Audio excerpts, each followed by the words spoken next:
Բաբելոնի աշտարակաշինությունից հետո լեզուների բաժանված ազգերը ստիպված եղան հաղթահարել ևս մեկ դժվարություն ու արգելք, որով կկարողանային հասկանալ ու հաղորդակցվել, շփվել միմյանց հետ։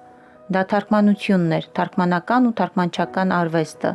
Աշխարհի հարյուրավոր ազգերի հարաբերություններ անհնարին կլինեին, եթե օգնության չգային թարգմանիչները։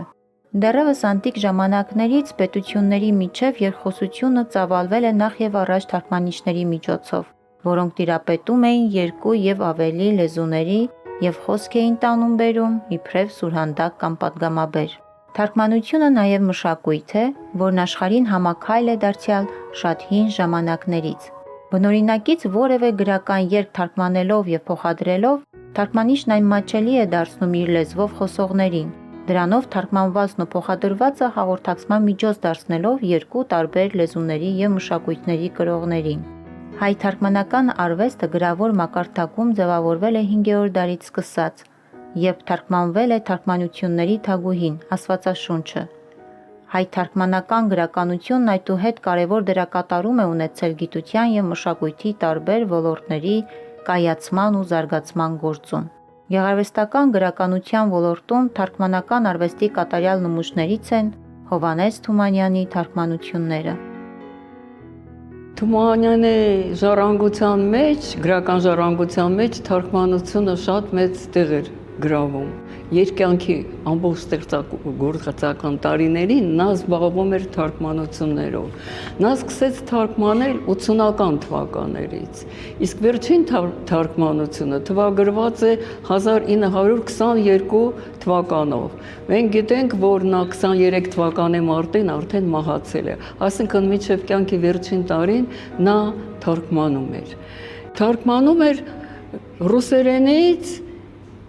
եւ այլ լեզուներից, ռուսերենին նա տիրապետում էր, իսկ այլ լեզուներից թարգմանելիս նա օգտվում էր իհարկե տողացի թարգմանություններից, երբեմն ռուսերեն թարգմանություններից էր թարգմանում եւ իհարկե զանազան վարարաններից, որովհետեւ նրա համար շատ կարեւոր հարց էր թարգմանության որակը։ Թարգմանությունների որակն ապահովելու նպատակով թարգմանիչը պետք է շատ հմտությունների եւ նրբությունների տիրապետի, շատ ընթերցած ու զարգացած լինի։ Թարգմանչությունն աստվածատու շնորհ է, որով օժտված է երկար խոկում է, արժե արդյոք տրվել թարգմանչությանը, ինչ դեր պետք է հատկացնել թարգմանություններին։ 1896 թվականին նա գրել էր հոդված, կոչվում էր այսպես Համլետ, ողբերգությունը Շեքսպիրի։ Եվ այդ հոդվածը նվիրված էր Հովհաննես խան Մասեղյանի անգլերենից կատարած Համլետի թարգմանությանը։ Եվ նա այդ հոդվածում այսպիսի բառեր է ասում. Շեքսպիրը, ասում է, դարձել է միջավ ազգերի զարգացման աստիճանը որոշելու համար։ Եթե մի ժողովուրդ նրան չի թարգմանում, կնշանակի տգետ է։ Եթե չի հասկանում, կնշանակի տհաս է։ Եթե մի լեզու նրա վրա չի գալիս, կնշանակի տկար է։ Այդ տեսակետից մենք կարող ենք ասել, որ առաջադիմություն ենք արել, որ սակայն ինձ թվում է մի հանկարծակի թռիչք, այսպես է ավարտում է խոսքը։ Եվ չնայած, որ համեմատելով Մասեհյանի թարգմանությունը Համլետի ռուսերեն թարգմանությունների հետ, նաև նշում է որոշ թերություններ, բայց բուն փաստը, որ Համլետը թարգմանվել է անգլերենից հայերեն, նա շատ բարձր է գնահատում։ Ինչու է ասում մի հանկարծակի թռիչք, որովհետև նա ընդհանուր առմամբ գող չէր հայ թարգմանական դրության, այսպես ասած, վիճակից, գրականության վիճակից, նա տարիներ անց նույնիսկ մնում էր նույն կարծիքի, որովհետև նրա դստեր նվարդիվ հուշեր և զրույցներ գրքում կա մի գրառում թվագրված 1919 թիվ փետրվարի 19,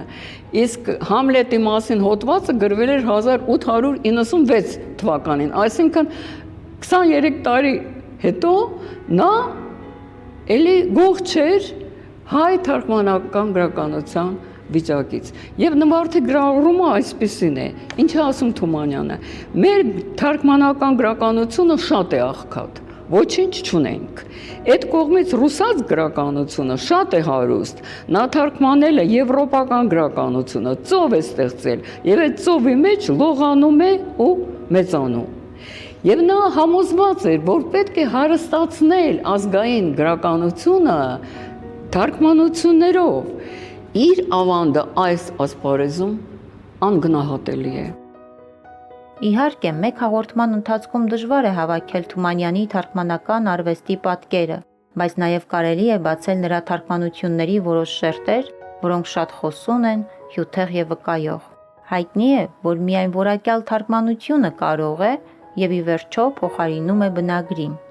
Հեղինակն ու ընթերցողը կարող են շփվել առանց միջնորդի, եթե վերջինս գիտի այն լեզուն, որով գրվել է ստեղծագործությունը։ Իսկ որպեսզի տվյալ գործը ճանաչելի դառնա տարբեր ազգերի ընթերցողներին եւ հանրահռչակվի, անշուշտ միջնորդի կարիքն անխուսափելի է։ Միջնորդ թարգմանիչ Թումանյանն անգերազանցելի էր հատկապես պոեզիայից կատարած թարգմանություններով։ Գրականագետ, բանասիրական գիտությունների դոկտոր պրոֆեսորը թեև հատել է 80-ամյա տարիքային բարձունքը, Թումանյանի թարգմանական արվեստի ուրույն աշխարհ մտնում այդ արվեստի յուրատիպությունն ու բարձրաժեքությունը ներկայացնում է զգույշ ու ինքնավստահ։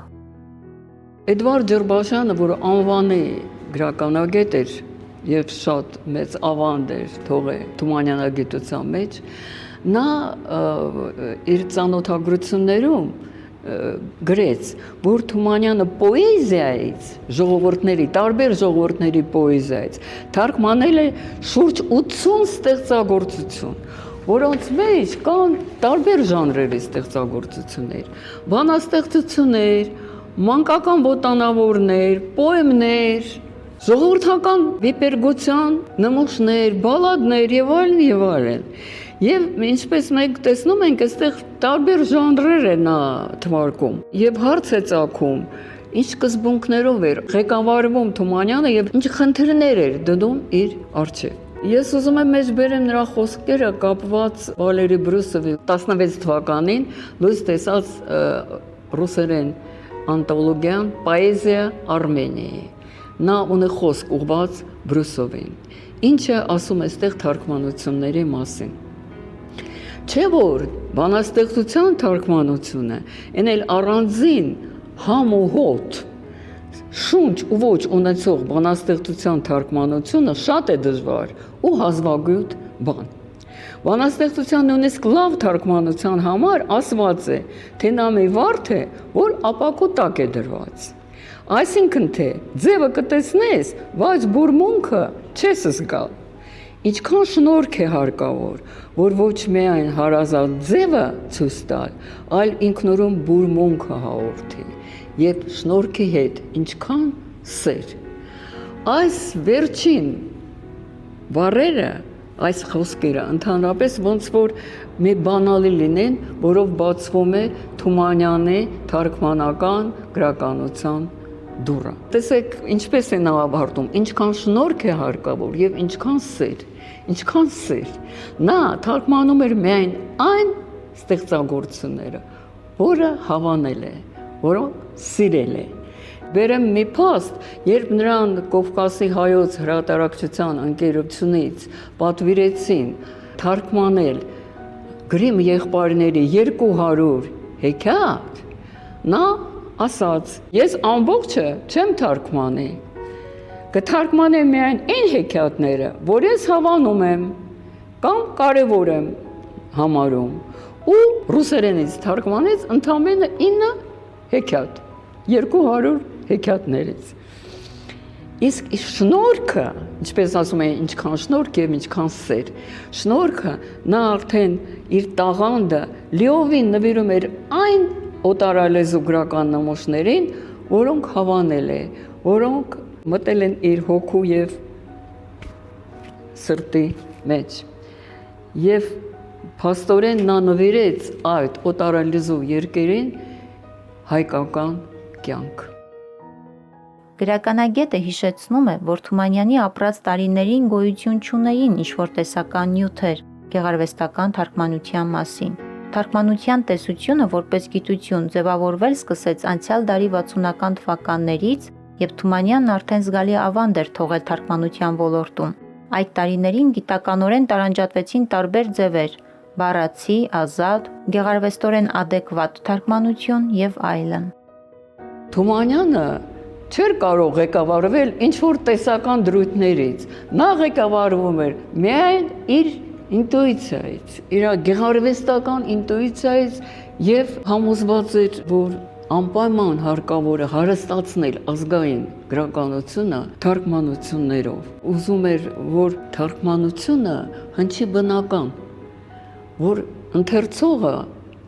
կարդա թարգմանությունը որպես հայերեն գործ, հայերեն գրված գործ։ Եվ նա կարող էր նույնիսկ որոշ փոփոխություններ մտցնել տեքստի մեջ, բայց ոչ ի վնաս բնագրի բովանդակությանը։ Եվ դա իր գլխավոր սկզբունքն էր, ինչ ժանրեր, որ ինքը չթարգմաներ, ինչ ժանրերի ստեղծագործություններ, որ չթարգմաներ։ 1900 թվականին Թումանյանը թարգմանում է ռուս բանաստեղծ Ալեքսեյ Կոլցովի բանաստեղծություններից մեկը՝ «Գյուղացու մտքերը»։ Ներկայացնելով թարգմանական գործընթացը, գրականագետ Ջանփոլադյանը կարևորում է իսկապես ամեն միանշան թվացող մանրուք, որը սակայն կարող է դառնալ կենդանի թարգմանության շունչը։ Նա գրում է այդ մասին, այդ թարգմանության մասին Ֆիլիպոս Վարդազարյանի նամակում։ Այսպես է գրում. «Ստոլը շինել եմ գիտես ինչ, պատի տակ, եւ այս ոչ թե հանգի համար, այլ ավելի լուրջ խորհրդով։ Եթե ես սեղան թարգմանեի, նստել եմ սեղան, այդ հայերեն կնշանակեր նստել եմ սուփրա։ Եթե գրեի սեղանի մոտ, տգեղեր, վերջապես բանաստեղծությունը հայերեն չէր լինի։ Այսինքն նրան կարևոր էր, որ բանաստեղծությունը հայերեն հնչի։ Խեղճ հայ մարդու տարակուսանքի եւ մտածմունքի տեղը պատի տակն է»։ Այսպես է ավարտում Թումանյանը այդ իր խոսքերը թարգմանության մասին։ Էդվարդ Ջուրբաշյանը ծանոթագրություններում այդ թարգմանության մասին նշում է, որ վերջնական տարբերակում չկար նստել պատի տակ, էլի փոխեց Թումանյանը եւ դարձրեց այսպես. նստել եմ շվար ու միտք եմ անում, թե ինչպես մենակ ապրեմ աշխարհում։ Դա Թումանյանի համար հետևողական մոտեցում էր, որ թարգմանությունը պետք է բնական հնչի հայերեն։ Եվ ասում եմ, որքան հետևողական էր նա այդ հարցում, երևում է նաև նրանից, որ Ձմիրվա իրիկունի մեջ բնագրի ուակնա արտահայտությունը նա դարձրել է պատի տակ։ Թումանյանի թարգմանությունների մասին խոսքը թերի կմնա, եթե անդրադարձ չարվի Ձմռվա իրիկուն բանաստեղծության թարգմանությանը, որը մանրանկարչություն է բառերով,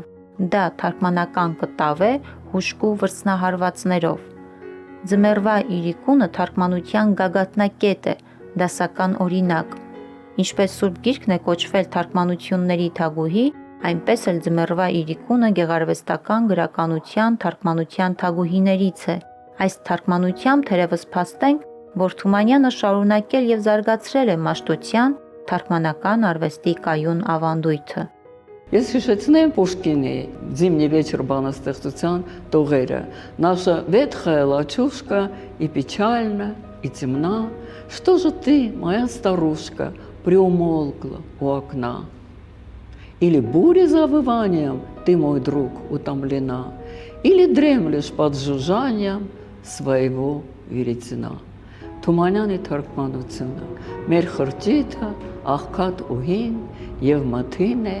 եւ տխուր, ինչ ես նստել պատի տակին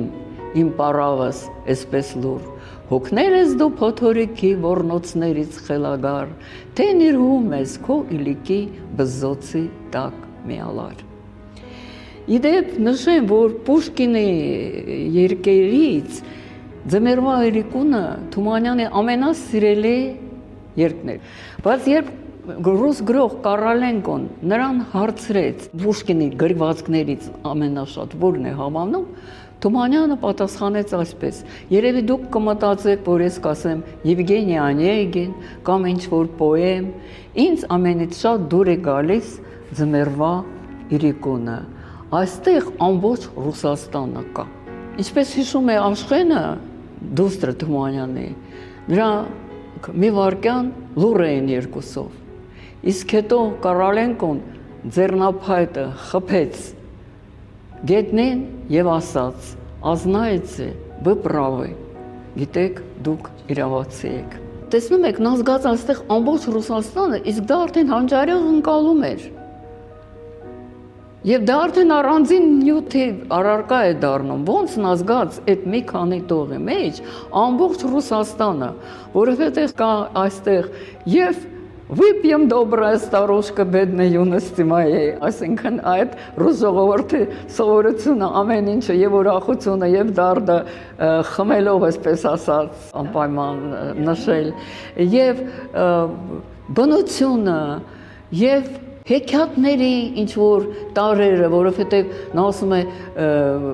«то как путник запоздалый к нам в окошко постучит». Իսկ դա արդեն հեքիաթի տարի։ Այստեղ տեսնում եք ինչպեսի նոր զգացողություն ուներ, որ մի քանի տողերի մեջ այդքան բան զգաց Թումանյանը եւ դա ամեն ինչը վերստեղծեց։ Թումանյանի գրական գանձարանում տեղ գտած թարգմանությունները շատ են ու անգին։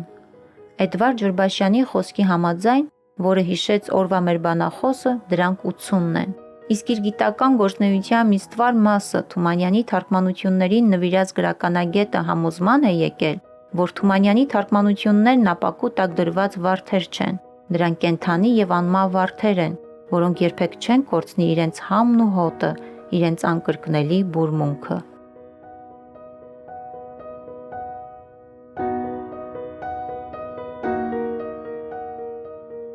Թարգմանությունն ապակու տակ դրած մի վարդ է, գրեթե անկարելի է, որ թարգմանիչը տա բնագրի հարազատ բույրն ու հրապույրը, սակայն միշտ պահանջելի է, որ նա հավատարիմ մնա գործի մտքին եւ հասկանալի տա ընթերցողին։ Այս պահանջը մեծանում է մանավանդ, երբ թարգմանվում է այնպիսի մի երգ, որի ամեն մի խոսքն ու նախադասությունը չափած ու կշռած, ունեն իրանց խոր նշանակությունն ու հաստատ տեղը։